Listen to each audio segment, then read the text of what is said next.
Well, cool. All right, we got a few people trickling in here. I'll give you a little intro, which I'll just pick up from the website if you're still good with that. Yeah, absolutely. That's fine. Okay, great. Here's Deborah. Russell Fox. There's some good people coming up here. Nicole. All right. Hi, Derek. And Mari. Okay. Dr. Fox, Hello, Elias. Good to see how in the you. world are you? Doing all right. Doing all right. I'm sorry you weren't able to join us in Chicago. It was an I excellent saw you had conversation. a great time. I'm sure that was a great party. And you really did a great job helping boost the book. And now you've created a rock star. I really don't think my contributions were that important, but I appreciate you saying so. Uh, yeah. So, It's a great book. This is a friend of ours, Daniel Wartell London, has written a book on the sort of path not taken in New York about city finance, which maybe sounds a little dull.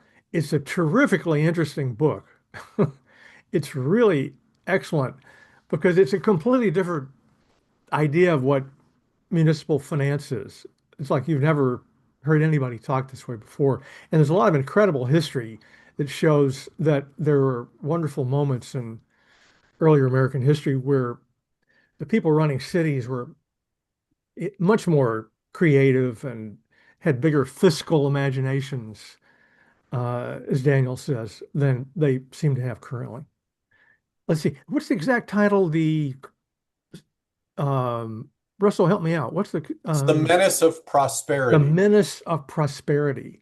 Isn't Yeah. that kind of like a radical sounding topic? It's a great title. It is. From it's a quotation that he found from Lewis Mumford. Oh yeah, Um, and he makes use of it, I think, very thoughtfully and well. And um, yeah, I just love, as I've written a couple of times before, I love the language that he introduces. hmm Taking all of these disparate reform movements and arguments and plans and kind of categorizing them as different fiscal imaginaries. Yeah. It's just a very valuable way of thinking about, you know, something that's Thanks, Erica. everybody who studies cities knows that, these fights about, revenue and spending are important, but they get so wonky so quickly. And he's able to Yeah, put them into a great historical and very. theoretical Yeah, framework where you yeah, can really do some fun things with them. It's a great book. It's a great yeah, book. definitely, definitely. You read the book and you keep thinking, "Oh, I hope Mom Donnie is reading this. I hope And I think he probably is, and I think Daniel has penetrated I'm sure there's at least the people circle. around Mom Donnie that have read it. It would be Yeah, great if he himself has, but I don't know. right. He's pretty busy. Right. All Daniel right. continues to engage in conversations about what's happening in Yeah. New York. I think he just wrote something new. I haven't read it yet, but I feel like he just sometime in the last week and a half, he posted something that he had written. So Yeah. All right. Now that we've run down that rabbit hole, we'll come back up again so I can introduce the topic of the day. And the man of the day, that's Salvador Gonzalez. Salvador is the EO director for the Rocky Mountain Employee Ownership Center. He is a community organizer, a co-op developer, and an entrepreneur with roots from Denver's West Colfax neighborhood. He's been involved in nonprofits, in social enterprises, social justice campaigns, organizing for food justice, food access, and food sovereignty. He's also a small business owner, and he launched Villanova's Orchard. He's a co-founder and board member of Food Justice Northwest Aurora and board member of the Colorado Solidarity Fund. All right, Salvador, we're eager to see what you got to say. Thank you very much, Elias. And I appreciate the opportunity to be here to speak about social co-ops.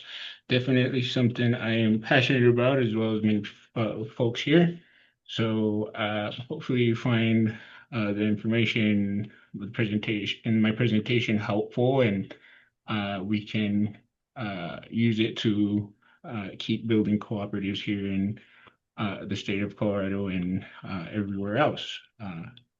So I'll go ahead and share my screen here. I do have a Mhm. few slides that I can share.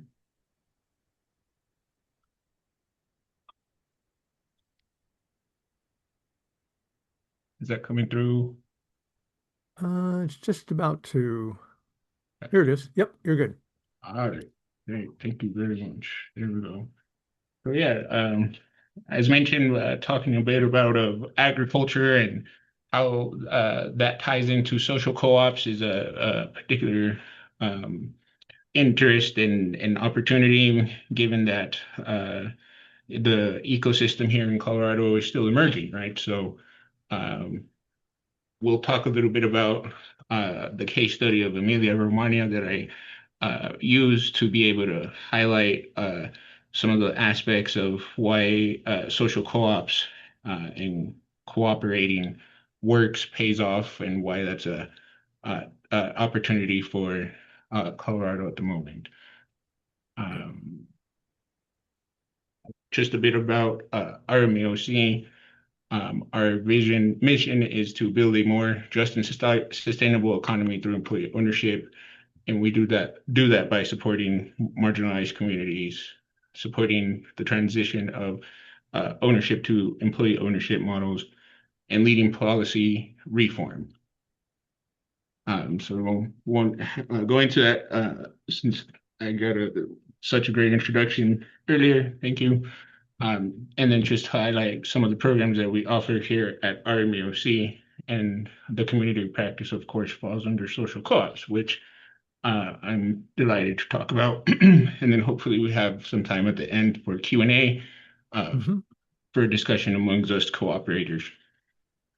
So what is social co-ops, right? Social co-ops are community-driven enterprises that offer essential services, often with multi-stakeholder model, right? And there's an opportunity for uh, much of that is this series has been covering, but we know that currently there isn't a definition in Colorado as a statute as there is to other cooperative models, right?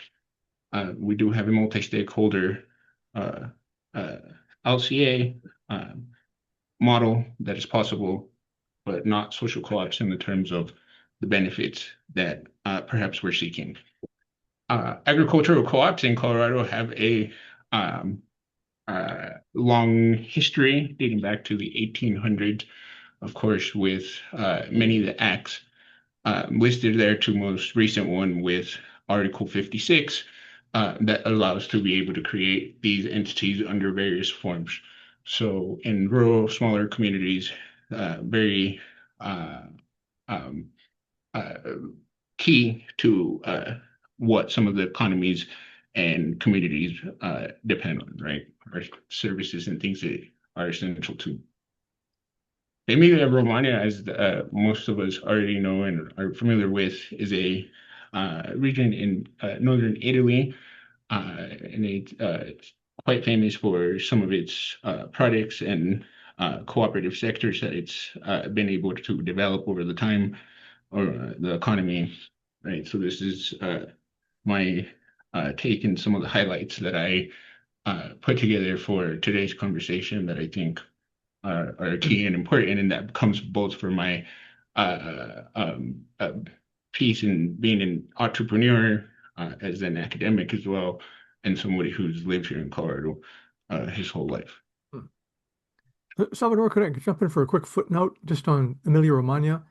I just want to mention, everybody, this is a region of Italy that is probably got the highest level of prosperity, the widest amount of employee ownership, and the lowest levels of inequality of anywhere in Europe.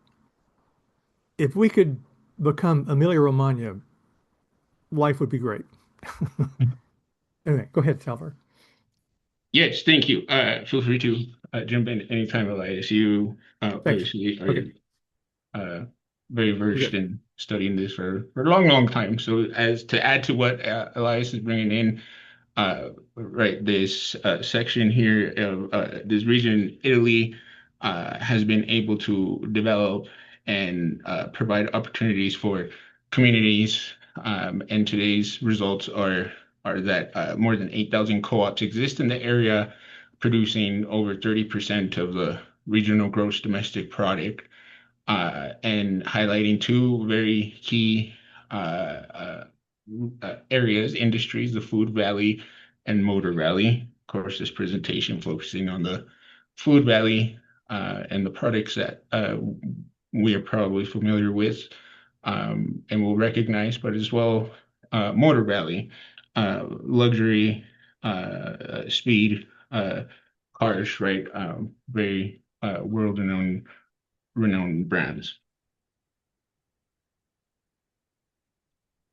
In Emilia Romagna, it's important to understand that cooperatives, as we've seen the development of them in other places, stem from people's struggle, the collective struggle, when systems were not providing what the people needed, right? So in Emilia Romagna, dating back to the 1860s, there was a need for folks to be able to establish systems that were responsive to their needs and stemmed in all aspects, including of the economy, including agriculture, consumer, producer, housing, banking, and insurance.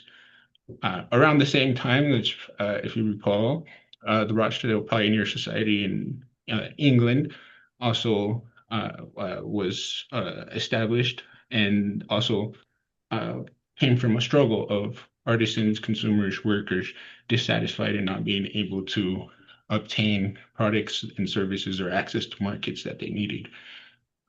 Very interesting times there. Uh, and uh, this region in Italy, the concept, the model that is developed has in agriculture has been able to support and um really help small to medium-sized family farms to be able to thrive and have access to markets, right? So how do they do that? How do they accomplish to be able to do that?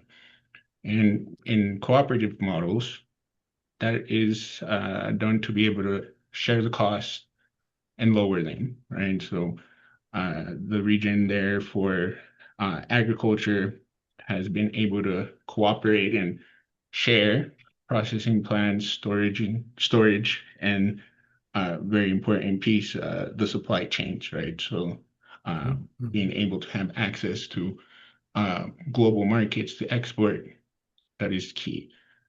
Um, Social cooperatives, right, stem a little bit after by the support or development of certain other cooperatives, such as agricultural. There's many other ones, but social cooperatives are then able to contribute to welfare, municipal infrastructure services that the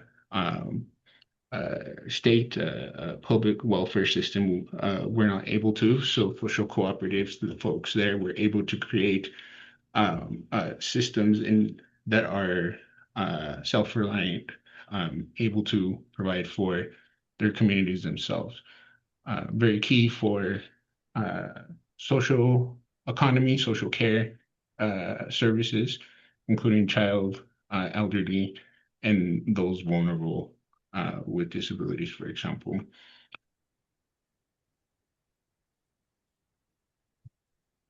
As mentioned, the region took an approach to be able to support and help the uh, small to medium-sized farms and the processing, the other aspects that come in the food supply chain or the phases of those products, right? So it has been a long struggle for the people of Emilia Romagna, as many of the other cooperative hubs or places that we're familiar with.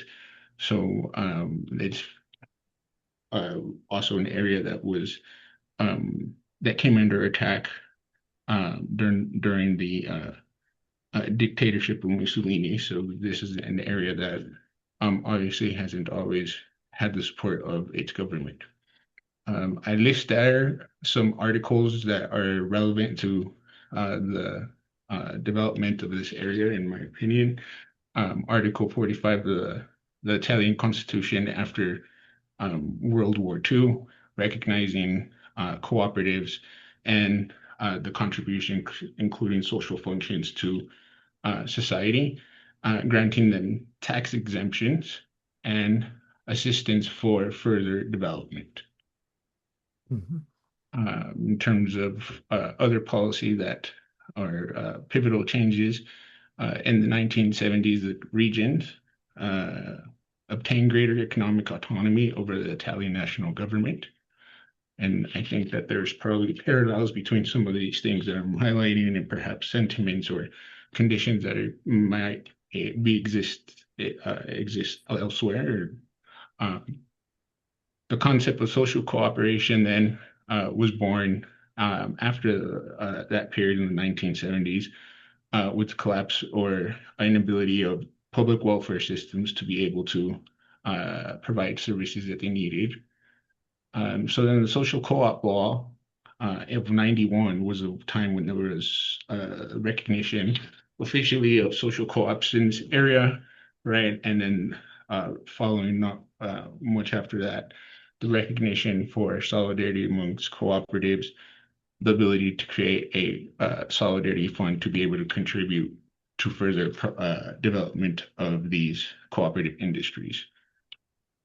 And so, what's been the result of some of these policy enactments or certain pivotal points that I mentioned there? Well, some of the region's products have been able to obtain or achieve global brand recognition. Parmigiano Reggiano is a cheese that comes exclusively from this area, as well as uh, uh, Lambrusco wine. And these are products that, of course, other following policies or measures, such as protecting them and status that goes with that in certain uh, conditions or benefits, have allowed it to be able to thrive and become what it is today, right? Uh,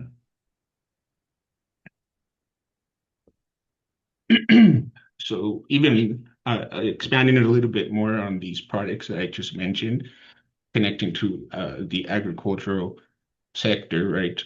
These are protected status of agricultural products that have come from these regions and have to meet certain criteria in order to benefit from this protected status and brand that was established, as well as the artisan craftsmanship that it takes to produce these products. So the labor that workers as well as members that contribute to the creation of this is recognized more in this model. And there's, of course, other examples of other products that come from Italy in some of those areas as well that have that protected status. Hmm.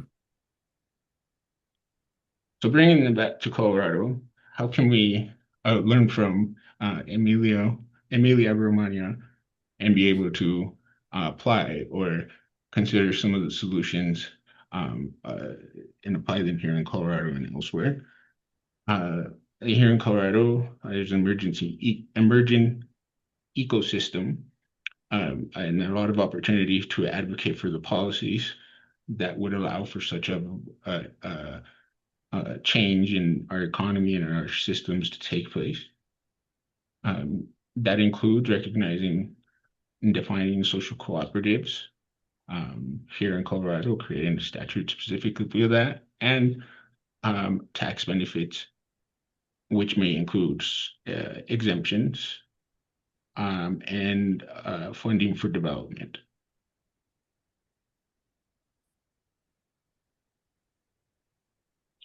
Thank you for that question, Rodney.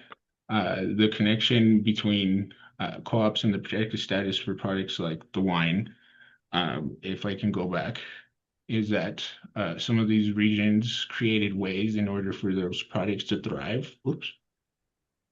Uh, so being able to look at even more ways that those products are given access to markets and can maintain the authenticity that pertains to the ingredients, the recipe, the ways that it's produced, particularly to that area.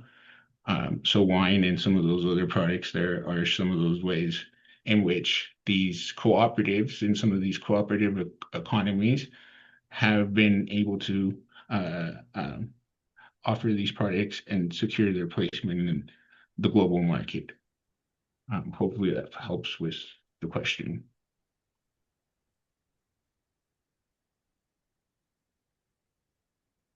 Uh, Protected status details. Yeah, I think um, going to the the EU website or some of these other places, I can try to follow up and give some resources.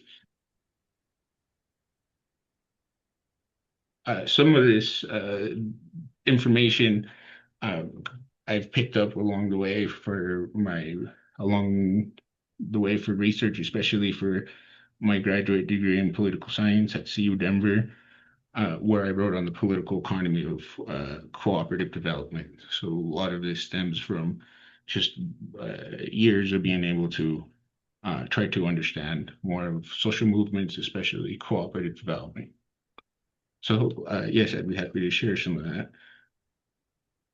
Um, I'll continue with the presentation here, and Yeah, then I'll keep come going. back to some questions. Yeah, we'll come back to questions.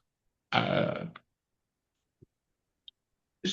so yeah, maybe this is guiding us towards the discussion. But what are ways in which Colorado can learn from this example of Emilia Romagna and be able to learn and see if it's a good option? Would it benefit the people of Colorado? Would it get us to the next place that we need to be?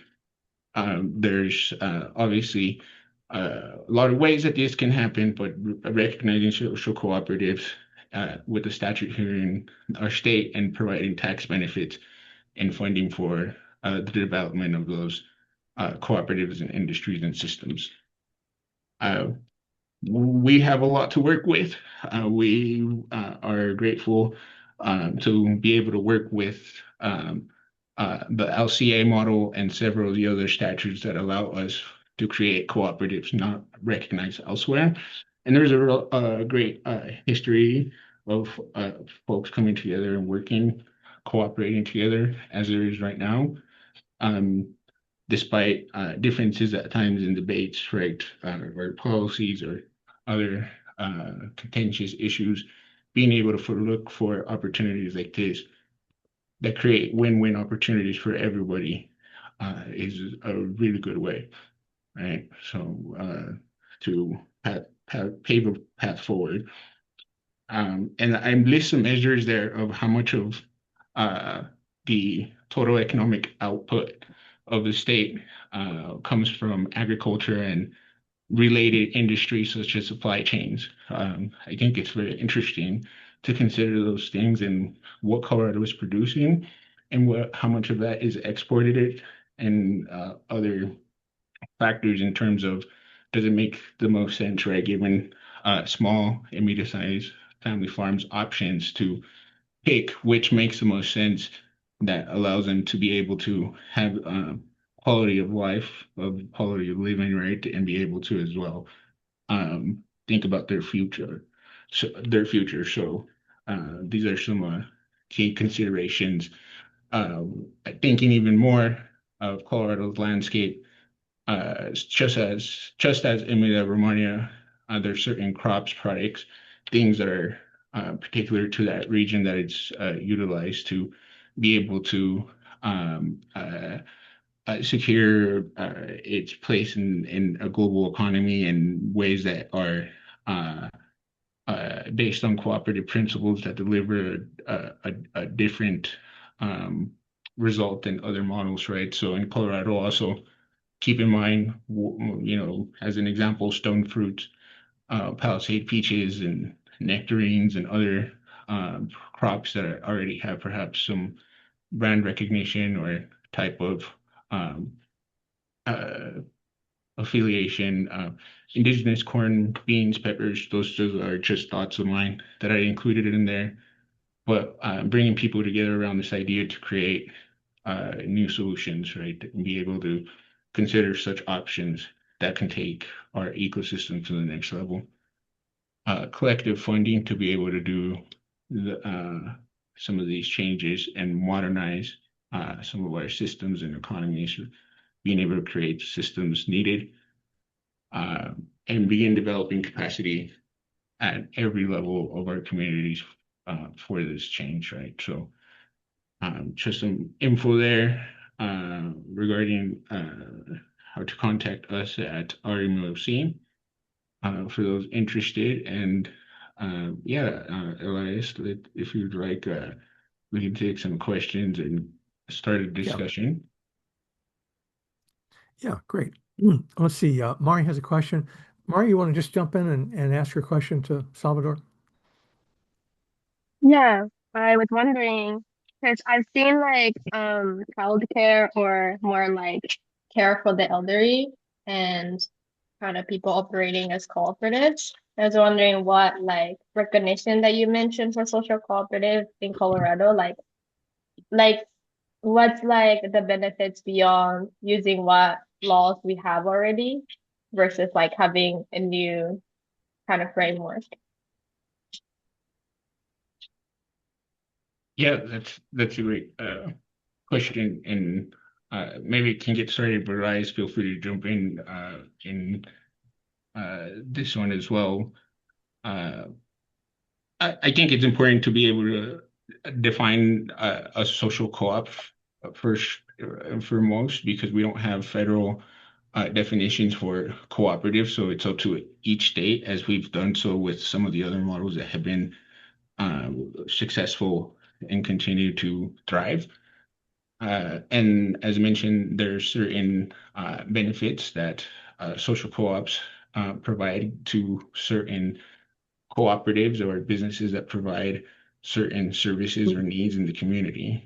Um, uh, in the care economy, that's a really good opportunity and discussion to discuss why those services are not perhaps as valued in, say, a capitalist system. The contributions there in terms of labor and the product, the what's being offered.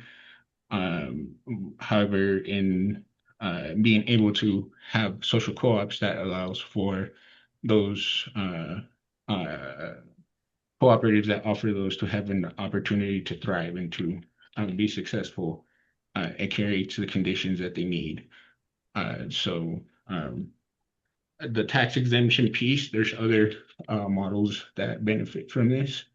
Um, Depending on the cooperative structure here in Colorado and the way that you file taxes with the IRS, you might get tax incentives or tax benefits depending on how it's structured, including under subchapter T for nonprofits, which is also the way that some co-ops also obtain preferred tax treatment. So creating a similar category for certain industries or co-ops or businesses that offer care services or things that are not being provided by the public or private sector, and the cooperative economic sector is a possible way to do that.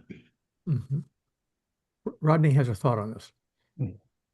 So we see that Emilia Romagna has a much greater enthusiasm for cooperatives. There are more of them, more successful compared to other parts of Italy.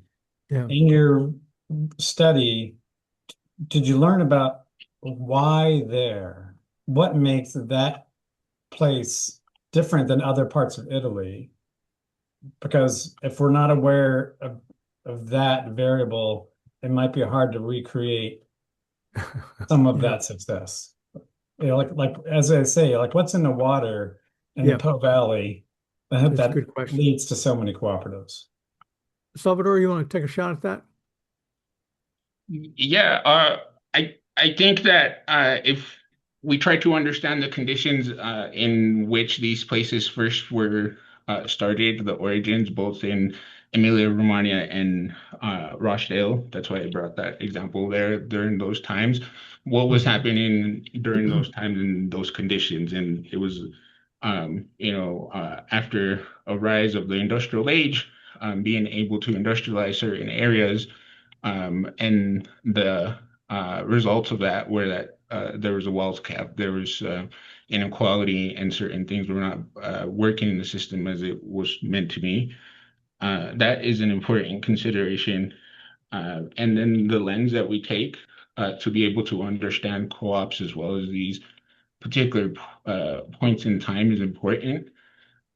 In the uh, uh, research and things that I've written, uh, using a lens of a political economy allows us to look at the social, political contributions or factors that cooperatives can contribute, say, in our community or economy, whereas we are looking at based just on profit, such as the lens of through other measures or perspectives.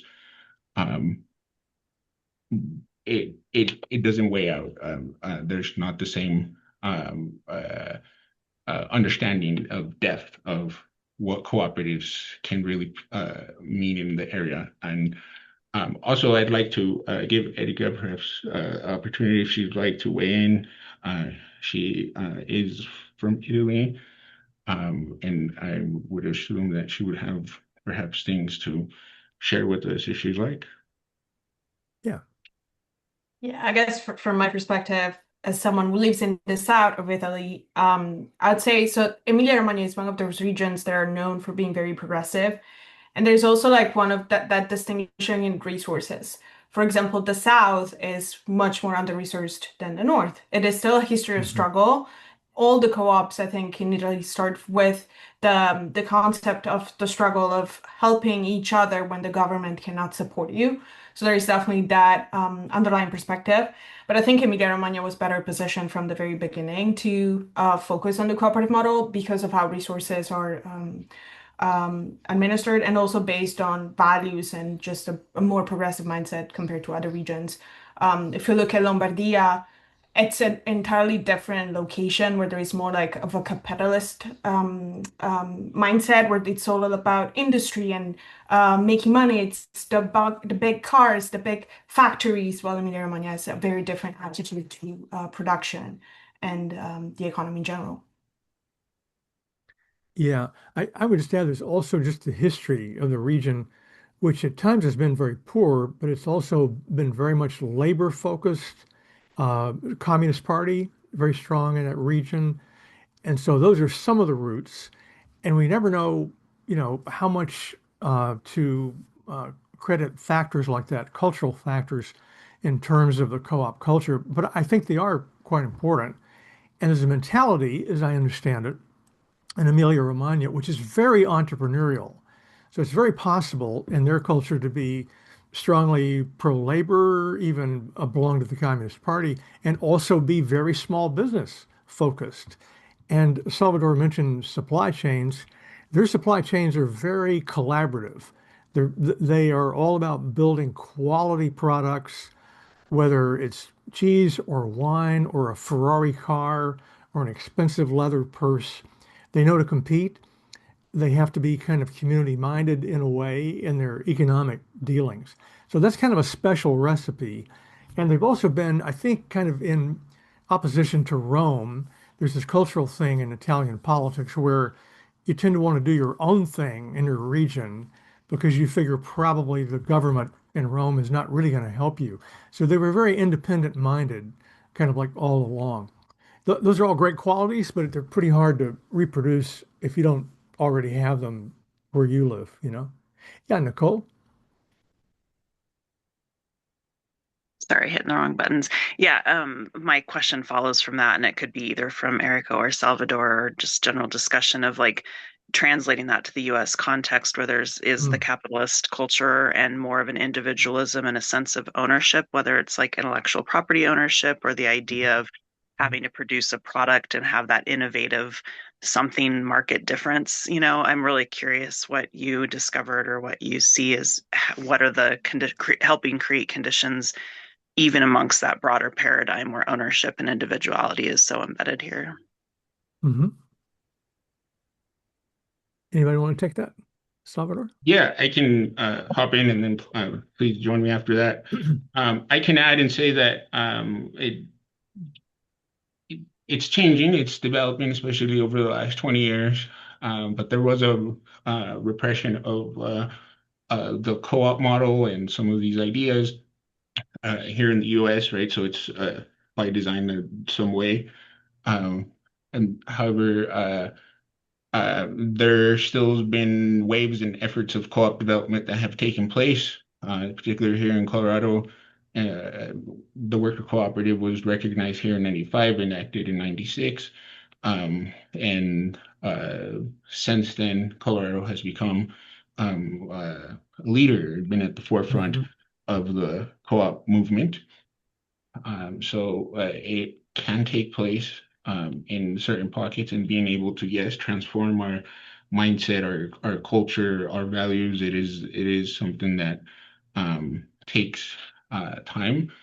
And we have a really good example of in Cincinnati, the greater Cincinnati region, Co-op Cincy to also look at where they have been in collaboration with Mondragon, Hmm. creating labor co-ops, Mm. unionized co-ops. And from the very words of Mondragon themselves, in the next 20 years, that region will be the US's Mondragon. They've been able to incubate and help convert over 15 enterprises and have been able to spur this movement.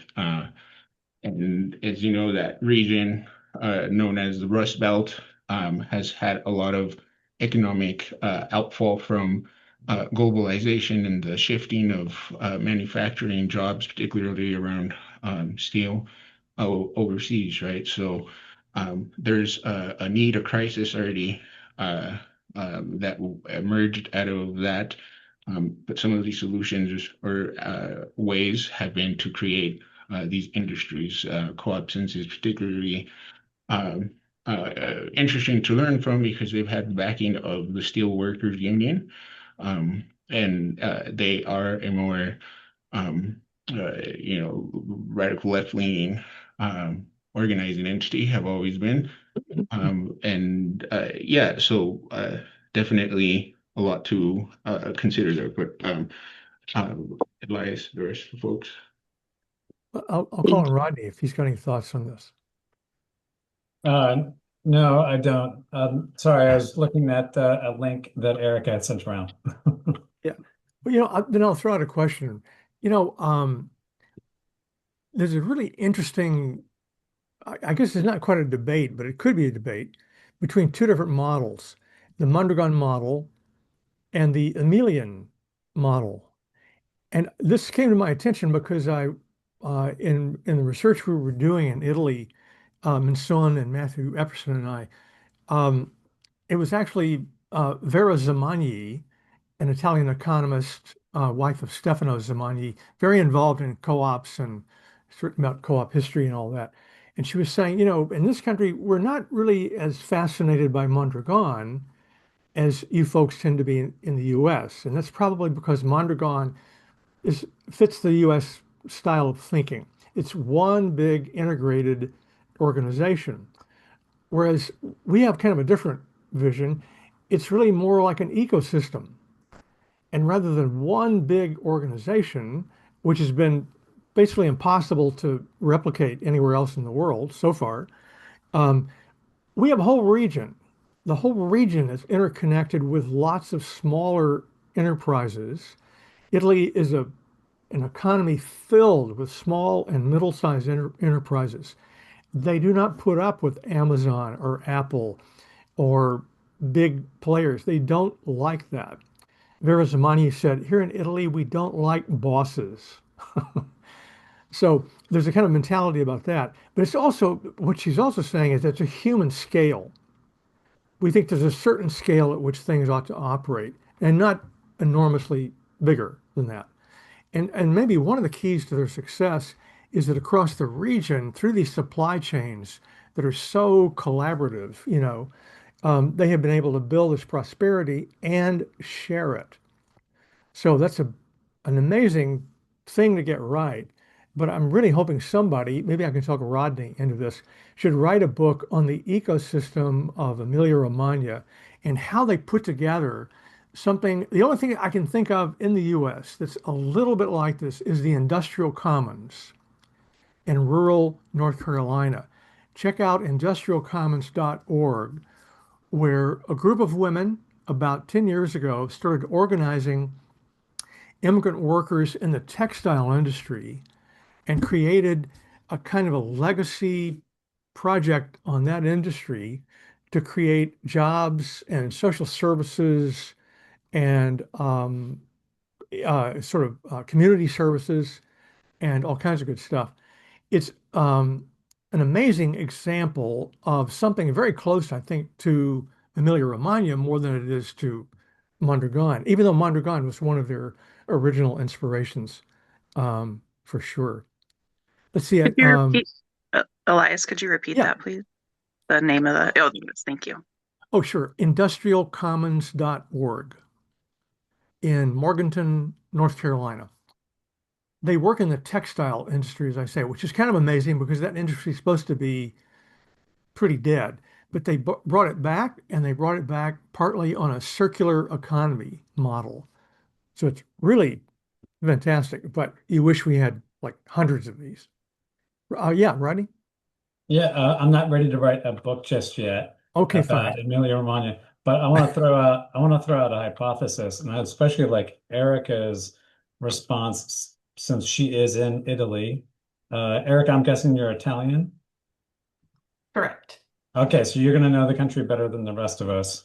But something that stands out to me is I'm going to imagine that the participants in the cooperatives in Emilia Romagna have been in their communities maybe many, many generations, maybe Yeah, centuries. And yeah, then trying to transplant that, especially to North America, especially the United States, where we are so unrooted. true. Most of us have moved to multiple states over the years. We don't have such deep roots in one place. And I think if you have a lot of people coming and going, maybe that's just Yeah, going to make co-op formation harder in general, very unless true. we find a unique, a statunitense, a North American kind of both a like business model approach, but also a psychological approach to co-op Hmm. formation Hmm. that makes sense in our culture here. Yeah, that's a great point. It's that sense of community and that the enterprise is embedded in the community. It's not just like one more business. It's a piece of what's keeps this thing alive. Yeah, Derek? Um, I continue to dream and wonder about what if we're just not going large enough. We're talking about finding systems that work in the United States. What if we're looking at actually global systems Hmm. where we're really still working in small market? We're looking for initially people that can see the vision and be part of the piece with small pods. Then that all have their autonomy, but we tie Hmm. this international machine together that's able to bulk purchase, it's able to bulk support and do these things on a global platform. Yeah, Salvador, yeah, something to follow up there. Yeah, yeah. So I wanted to jump in there because I think that's a really good question to the point is how um, we can do this. And the examples here from the case right in Emilia Romagna shows us that by way of setting up a process system for the products, it helps have access to global markets, right? Having that thought of being able to do that and start creating these whole ecosystems. That discussion is really important, and there's several other ones that are in the chat that are happening in the U.S., including Cooperation Jackson, the intention to transform entire blocks of the city in a place where it's not developer receiving the resources necessary, right? So people look to create their own systems. And to the question earlier from Rodney, I think that in our history in the U.S., there is this tradition of cooperative and people coming together, social movements. It's just that it's not often taught about, or we don't learn about it. But farmers and people who organize to be able to have uh, certain cooperatives and certain access to banking and certain things are proof of that. Going back, right? The Rural Electrification Act just celebrated its 90th year. That was key in being able to bring electricity to rural farming Mhm. communities because the big players didn't see enough of a profit in being able to bring them onto the networks, onto the grid. So even further back, there's areas in the country of immigrants specifically, or people who were left out of the current markets or what they had access to, including on the West Coast, Asian immigrants, Chinese immigrants that weren't able to sell their goods that they produce because of racism and so certain other exclusions. During the 1960s, even more recently, the connections of cooperative development to the civil rights and other struggles that were happening in the South. That is one of the waves that I mentioned as someone who's is passionate about this topic.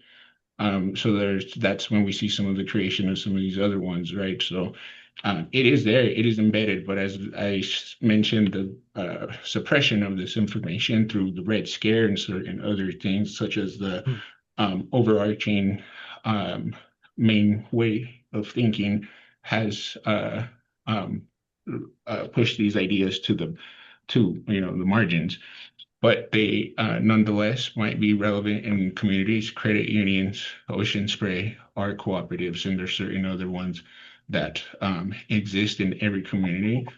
So yeah, I think there's another question, Elias, from somebody here. Yeah, before I get to that, I just want to say on Derek's question, getting to the national level, getting to scale. In Italy, they think region by region. There's a certain amount at the national level, but it's really more about your region and the networks there and the cooperative federations that they have organized. That's the missing piece. We don't have that. We don't have, I think it's like 12 co-op banks as they do in Italy, for example, and other kinds of infrastructure that just mean that it's much easier to get into business. So you call up one of these federations and you say, hey, we have three women that want to create a childcare co-op. We have a history of working with children. What do we need to do? You make this one phone call, you join the federation. I mean, like literally, you join the federation and they say, fine, we're going to send you info on who to talk to about technical assistance. We're going to send you some legal coaching. We're going to send you some resources around your sector, childcare. And when you get into business with our help, we also know how to borrow money. When you get into business at the end of 1 year, send us 3% of your revenue, and we're going to take that and use it to support more co-ops.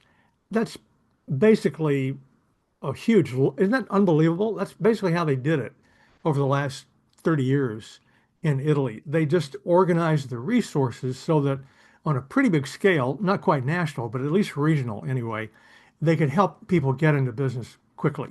We have not got this going on. Yeah, Remy? Hello, thank you everyone for all your work and Salvador. It was terrific. I really appreciate it. Yesterday, I have a couple of different things that I put in the chat, but at the very top, yesterday there was a presentation on Colorado snowpack and some of the implications, not just for this year, but for following years. So in this cooperative space, as any of us, for anyone, what we're facing, and then that a chance to work in the social care cooperative environment. We may come from different disciplines and communities, but water and childcare and our families, our bodies, this dynamic environment right now, I think offers us like that shed of false hopes. The answers are going to come in ways we don't know, just as they seem to have come before in these other models that we're using as guides. So when we feel overwhelmed, that seems very natural. And when we feel it's an impossible task, that's right where we are now to meet each other, to continue to do this work. I don't know what the West is going to face. The West, the new world. I mean, what are any of these things as we identify ourselves in these care community conversations and practices? Yeah, dynamic times these indeed. One other quick sign of hope, and this is fresh news because I just saw Esteban Kelly presenting at the Aspen Institute, and he was saying we have noticed that in other parts of the world, these federations often have industry sectors. So rather than being just kind of sector agnostic, at the U.S. Federation, they have now a new program creating kind of committees that look at the fact that within the worker co-op universe, clearly there are certain sectors that just make more sense for various reasons. Businesses that can be embedded locally that can't be, bought up and transferred somewhere else very easily. So obviously care would be a category for that.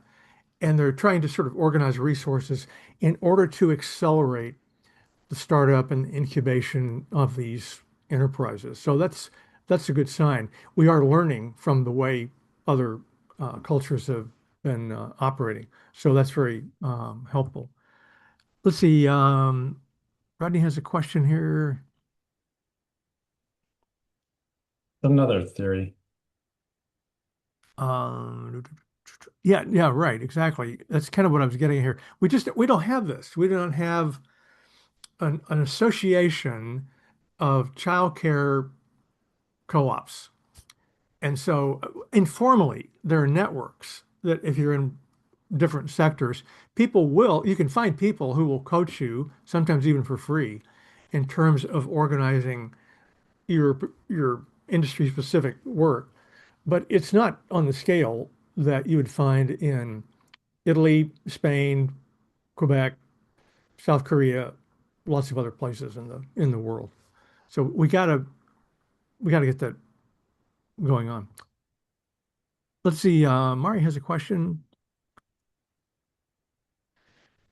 Yeah, I mean the condition is, I mean, after all, they're saying we're going to give you all this help, and then we're gonna invest in you because maybe you won't have 3%, 3% to pay back. You might not make it. You're just another small business. I mean, despite all the romance of cooperativism, you got the same odds as everybody else, or maybe slightly worse, depending. Um, but they have so many co-ops and into the thousands, tens of thousands, that 3% really is a significant number. So they make it work. And you have actually three different federations. I assume they all charge about the same amount for their help. But it's kind of like, the Chamber of Commerce or something, but even more because they're in the position of lending and so on. So that's all great, but we have not built that. Yeah. Any other questions, sir? Uh, let's see. Nicole's saying, yeah.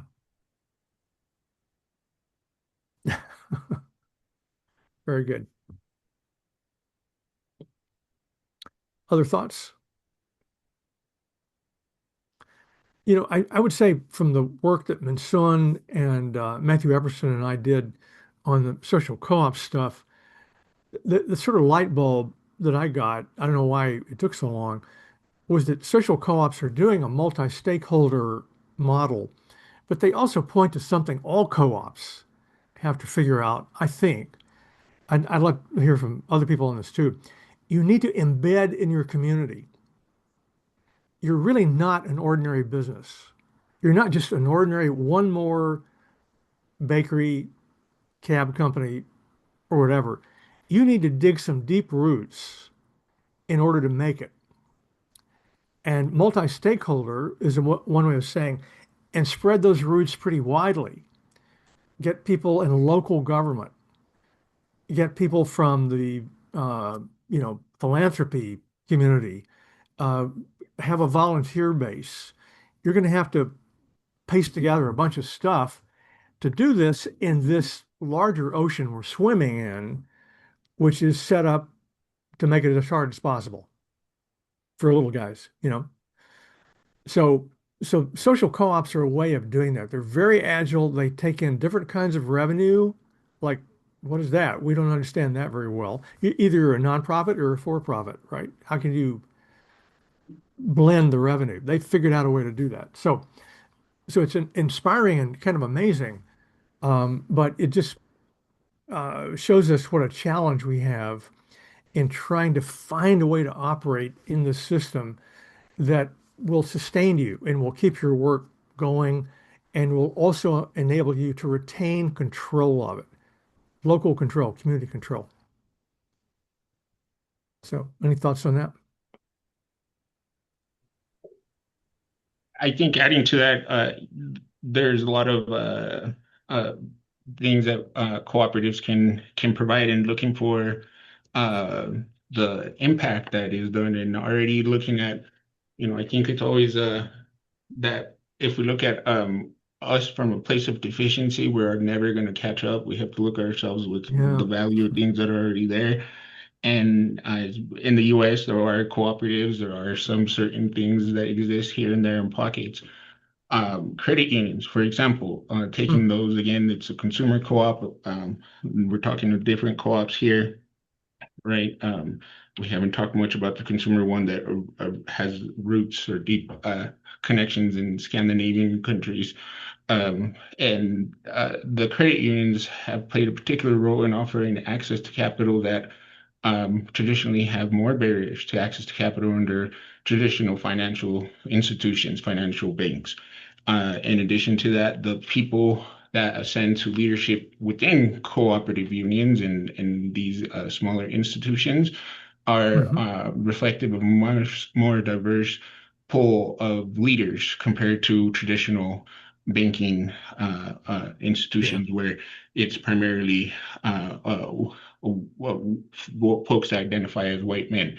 And credit Hmm. unions show women ascending to top executive and other roles, right? And the access to capital is to small businesses that are owned by minorities, that are owned in certain areas in certain regions where traditional banks will not lend to or otherwise, right? So the discussion of being able to Hmm. have Hmm. uh, money funds for this is very important. That 3% rule that stems from the early 90s in Italy played a big role in being able to have more to be able to develop more of the industries there is something that we could learn from way in on here in our region, right? Co-op Cincy, I know this from Hmm. going and visiting them. They have the industries, Yep.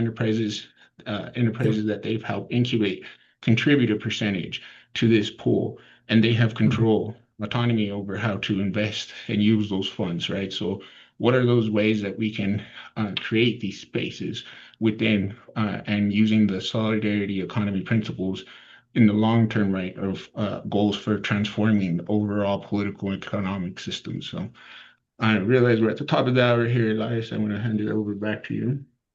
That's great, Salvador. Thank you very much for that. I want to make a little general announcement, which is that This is actually the end of our series of monthly community practice sessions because we've got something new coming. Um, in this work, it's always difficult to figure out, should I be working very close to the ground in something very specific, or should I be working up at a higher advocacy level? And of course, the answer is always both. But Minsoon and Erica and I are going to be creating something for the fall called the People's Economy Academy. So that's up at the advocacy level. But we want to do some of that work, which doesn't mean that the community practice is going away. It's just going to be a little more occasional. We're going to be picking, particular speakers, particular topics, now that this work is really beginning to kind of roll out. Deborah's here working on the home healthcare co-ops that are building up in Colorado, thanks to the RMEOC and other projects. So we will be coming back to the community practice, but not as a regular matter. So just wait to hear from us. We'll be sending you email on both the People's Economy Academy, but also on, as I say, these occasional time to time sessions for the community practice also.